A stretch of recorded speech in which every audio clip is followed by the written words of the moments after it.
The Venezuelan ambassador to the UN has condemned a OAS meeting on the political situation in Venezuela.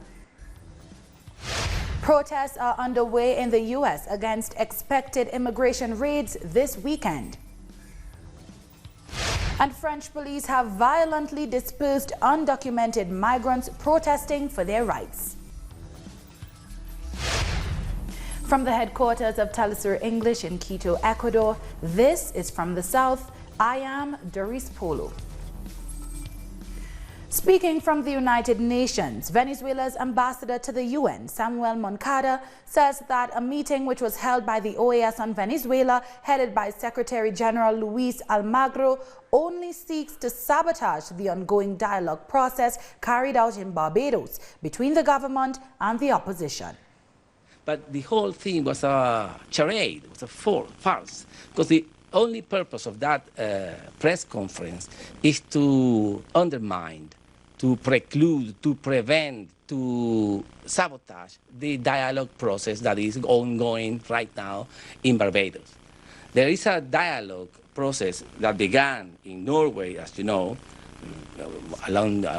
about 2 months ago, and this very same week, last Monday, Tuesday, and Wednesday, the parties met in Barbados, different political factions, and they are talking there, and they decided to carry on with this process. It's a peaceful dialogue in order to arrive at one governance agreement and a mutual understanding on how can we, within the Constitution, arrive at a solution, peaceful solution, a constitutional and political solution. Ambassador Moncada also said that Venezuela is on a whole at peace, in contrast with its next-door neighbor Colombia, which is seemingly returning to a state of conflict. And I can tell you, my country is right now at peace.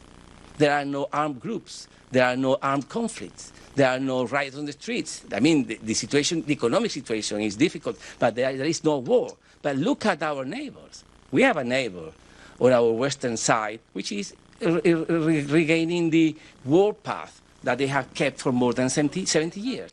Those statements by Ambassador Moncada follow a news conference which was held by the OAS on Venezuela. The event was headed by Secretary General Luis Almagro and with the participation of Trump's Special Representative for Venezuela, Elliot Abrams. U.S. Representative to the OAS, Carlos Trujillo, was also present, rejecting the suggestion that sanctions against Venezuela have consequences for citizens. Lawyers and our correspondent in Washington, D.C., Alina Duarte, has more. A news conference was held on Friday in D.C. at the headquarters of the Organization of American States. Among the participants was the designated U.S. Special Envoy for Venezuela, Elliot Abrams, who proclaimed dictatorships don't last forever. The U.S. ambassador to the OAS, Carlos Trujillo, also spoke, categorically denying that Washington's sanctions against Venezuela had any negative effects on the country's population. He alleged that these sanctions only affect government officials and that even more sanctions could be on the way. This was a common theme in the conference as speakers continually called on the international community to continue pressuring the democratically elected government of President Nicolas Maduro. They also made claims that the Bolivarian government used torture and repression to stay in power. Venezuela's ambassador to the UN, Samuel Moncada, has since responded to these unfounded accusations. He said it was part of a strategy to boycott the talks between the Venezuelan government and the opposition, which have been ongoing for 2 months. This strategy is being implemented, according to Moncada, because the discussions are the only way to overcome the current political crisis gripping Venezuela, adding that the government of Nicolas Maduro has long requested to hold these very talks. In spite of this, as we saw on Friday, representatives of the U.S. government have made it clear that they will continue applying pressure on Venezuela, and they are unwilling to accept that the opposition's momentum has faded. They even said that they find whatever progress has been made over the past 6 months uplifting. That was Alina Duarte with that report. Now, the Venezuelan President Nicolas Maduro has sent a letter to the UN High Commissioner for Human Rights strongly rejecting her report on Venezuela. President Maduro said the content of Michelle Bachelet's report was, quote, deeply harmful to the dignity of the Venezuelan people and the truth of the human rights situation in Venezuela. He added that it repeated the version of her predecessors at the UN Human Rights Office and that, like those, it was based on false statements, distortions, and the manipulation of data. The representative of Venezuela at the United Nations in Geneva, Jorge Valero, read part of President Maduro's letter to Michelle Bachelet. Here's what he said. The report presented by your office to the Human Rights Council on July 5th has come to my notice. Its content is deeply harmful to the dignity of the Venezuelan people and the truth of the human rights situation in Venezuela. Unfortunately, it is quite clear that you did not listen to Venezuela. You have presented a report fraught with false statements, distortions and manipulation of data and sources. A report that lacks balance and rigor, openly biased, that, while presenting a distorted account of the human rights situation in our country, does not reflect the information and data provided by the state, but that of the tried media narratives imposed by the imperial media hegemony. In Colombia, a visiting commission from the UN Security Council has met with President Iván Duque as part of their appraisal of the advancements made within the 2016 peace agreements. Peruvian Ambassador Gustavo Mesa Cuadra and his British counterpart Jonathan Allen warned President Duque about the lack of measures to ensure the safety of former FARC combatants. According to human rights organizations and victims of the armed conflict, the number of former combatants killed has surpassed 130. Over 100 people in San Francisco in the United States gathered outside the Immigration and Customs Enforcement Office to protest against expected immigration raids across the country. According to authorities, ICE is expected to target around 2,000 immigrants who have either missed a court appearance or have been ordered to be removed from the country. Protesters, including undocumented persons, were seen making speeches and holding protest signs to draw attention to their situation. They were joined by activists who have been educating migrants on their rights. One of our big efforts is to conduct more Know Your Rights trainings, and so we're telling our community that they have the right to not open the door if ICE is at their door, and they have the right to demand and ask for a signed warrant by a judge with the correct name of the person that they're seeking to detain.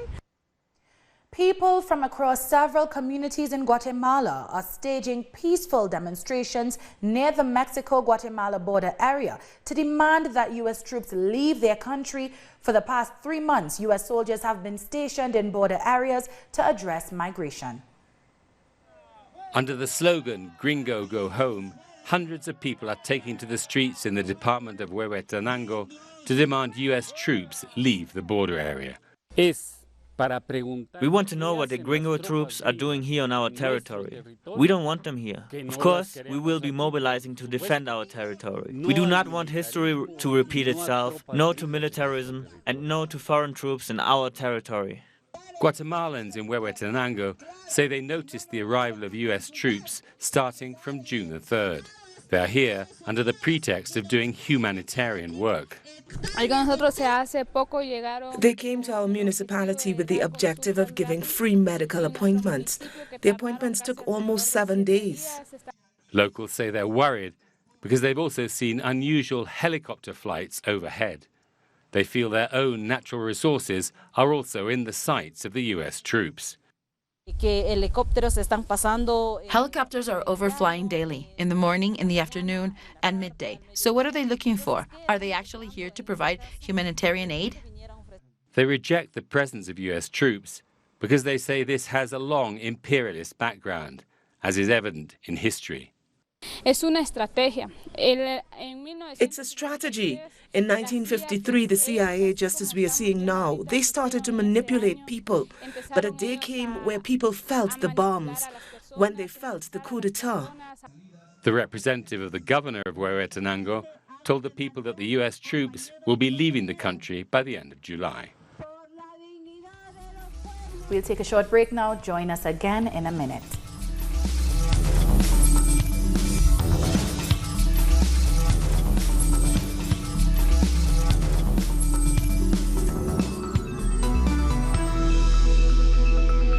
Welcome back.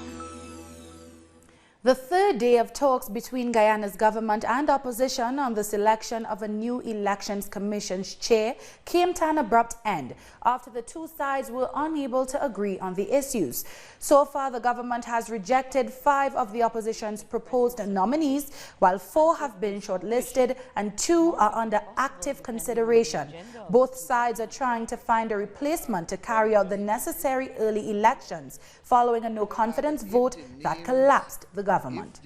If the 8 names submitted to the president by the president, suggested to the leader of the opposition, are names that are not unacceptable to the president.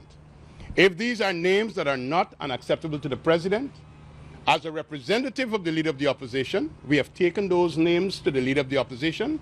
He has said publicly up until today they are under his consideration. It therefore means that when he's going to make his final 6, those 8 names, which the president submitted, would be under consideration. Today we are learning in this meeting that not even the 8 names that came from the president, they would be able to say finds acceptability with the president. Meanwhile, the Caribbean Court of Justice has said Guyana's president and his cabinet must resign and call elections by September 18th, saying this was the consequence of its June 18th ruling. The CCJ said Article 106 of Guyana's constitution outlines the course of action that should be taken after a vote of no confidence in the government is successfully passed. The constitution states that an election shall be held within 3 months and that the date can only be extended by a 2/3 vote by the National Assembly. The government is allowed to stay in place in a caretaker role until the fresh election is completed within 3 months. The CCJ has also said the president and the leader of the opposition should, as soon as possible, embark upon and conclude the process of appointing a new chairman of Guyana's Election Commission. The Central Bank of Barbados is warning the public and business owners to be on the lookout for counterfeit money in circulation. In recent months, there has been an increase in the number of counterfeit notes, particularly $100 notes from the older 2007 series, as well as $20 notes from the new series. The central bank has published a list of duplicated serial numbers, which were found in several counterfeit notes. More information about the security features can be found on the central bank's website at www.centralbank.org.bb. Trinidad and Tobago's government has announced a commission of inquiry into millions of dollars allegedly spent on land acquisition under the former administration for the Point Fortin Highway extension. The commission will probe alleged unjustifiable expenses incurred by the state. This comes after the cabinet received a report from the Works Ministry showing troubling details about how money was spent on the mega project. Payments for land acquired for the highway extension will be on pause as the state waits to see whether any criminal proceedings arise out of the commission's recommendations. And I'll soon get to the terms of reference of this commission of inquiry that the cabinet has today approved in an effort to find out what really went on with the acquisition of these parcels of land and how over $500 million, $500 million could have been spent of taxpayers' money for the acquisition of land, and they're not even near to being nearly completed in the amount of land that needs to be acquired. Michelle Lee Ahi, the 2018 Commonwealth Games 100-meter champion, is denying reports that she was charged for domestic violence in the United States last month. This follows an Instagram post by her wife, Chelsea Renee, who accused her of being an abusive, habitual cheater.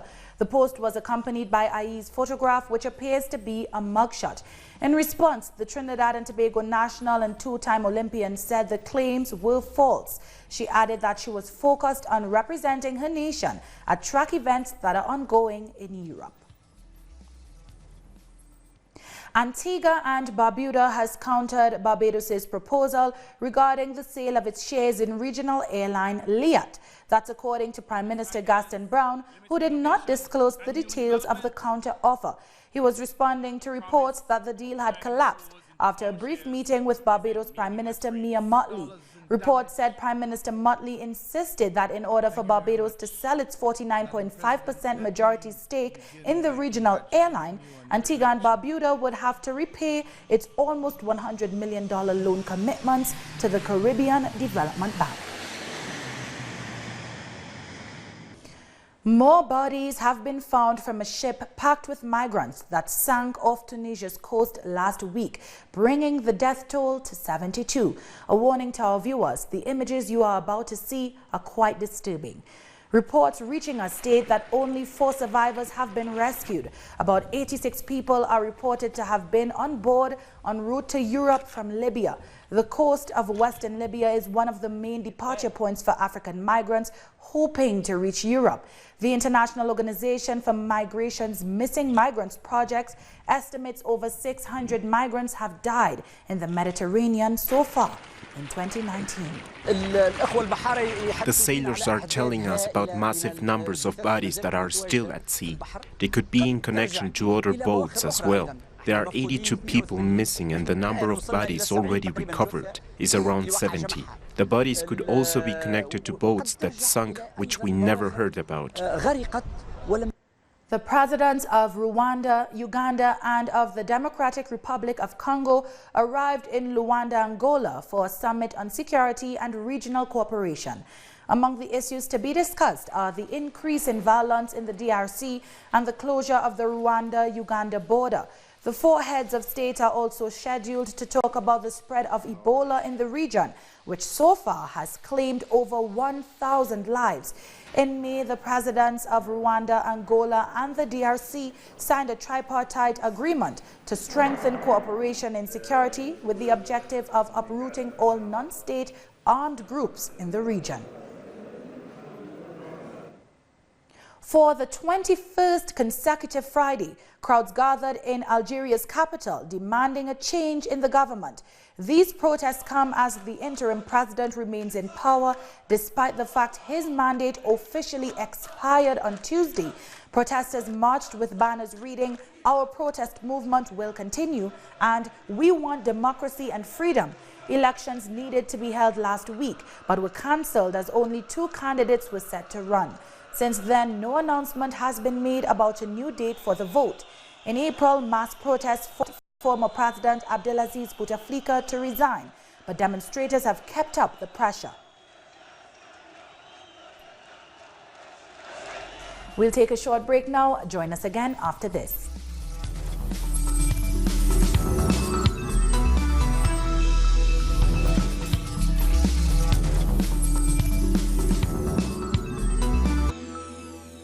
Hundreds of undocumented migrants flooded the historic Pantheon in France's capital, demanding talks with the Prime Minister in hopes of regularizing their status.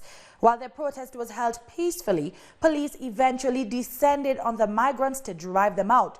Using batons, pepper spray, and riot gear, they forcefully drove protesters from the historic building. Before the violence broke out, migrants and black vest protesters had avoided any scuffle with the police with a peaceful evacuation. In a statement, the protesters said they wanted papers and housing for everyone and demanded the right to remain in France. France's environment minister is under pressure after an investigative website alleged he hosted lavish social dinners of lobster and fine wines paid for by the taxpayer. The investigative website Mediapart said Francois de Rougy had hosted a dozen luxury dinners between 2017 and 2018 at his official residence. De Rougy's troubles were compounded when the website said taxpayers paid $71,000 for the renovation of his government-provided apartment. However, as the fallout grew, he said he was willing to correct any error of judgment he may have made. He cut short a visit to Western France on Thursday and was summoned to the Prime Minister's office in the afternoon. A court in Italy has cleared an Eritrean man of human trafficking charges, ruling that he was the victim of mistaken identity. The suspect was arrested in Sudan and extradited at the request of the UK and Italy on charges that he trafficked migrants from Libya to Europe. His lawyers successfully argued that he was actually Merani Tesfa Mariam Bere, a refugee living in Sudan's capital, Khartoum. Authorities had mistakenly believed he was Medani Yedego Mered, a notorious Eritrean smuggler nicknamed the General. Having saved 3 years in jail, he has finally been allowed to walk free. And finally, we go to Uruguay, where July is a month of celebration for the country's African diaspora. Throughout the month, Afro-Uruguayan citizens celebrate their history, their achievements, and come together so their voices can be heard. Candombe is perhaps the most important expression of Afro-Uruguayan culture, but it's hardly the only one. For the 4th year running, the Uruguayan government has declared July as the month of the African diaspora, in the hopes of promoting policies that improve matters of social inclusion, healthcare, and housing for Afro-Uruguayans. This is a month promoted by public institutions, but it would be good to see private companies and various social sectors use this month to analyze and help improve the situation of Afro-Uruguayans. This month will see many events centered on the lives of Afro-Uruguayan women. One of the most important events will be the launch of the Marielle Fund, named after the Afro-Brazilian human rights activist Marielle Franco. It seeks to link together many different social struggles. The Marielle Fund hopes to link together different social struggles against racism, homophobia and xenophobia. We hope to see various social organizations come together to present projects that would, in some way, unite the fight against these various issues. Afro-Uruguayans make up 8% of the country's population, and within the community there are often higher rates of poverty, unemployment, and lack of access to education than the wider population. Despite recent advances in these areas, things have not improved sufficiently for Afro-Uruguayans. Living conditions nowadays have a double edge. On one side, there's been progress in relation to the past, because the poverty and unemployment rates were much higher. Nonetheless, inequality is still an issue and work needs to be done to improve the living conditions of Afro-Uruguayans. The choice of July as the month of the African diaspora has a deeper significance. As on July 18th, Nelson Mandela International Day is already celebrated, and July 25th is the International Day of the Afro-Latin American and Caribbean woman.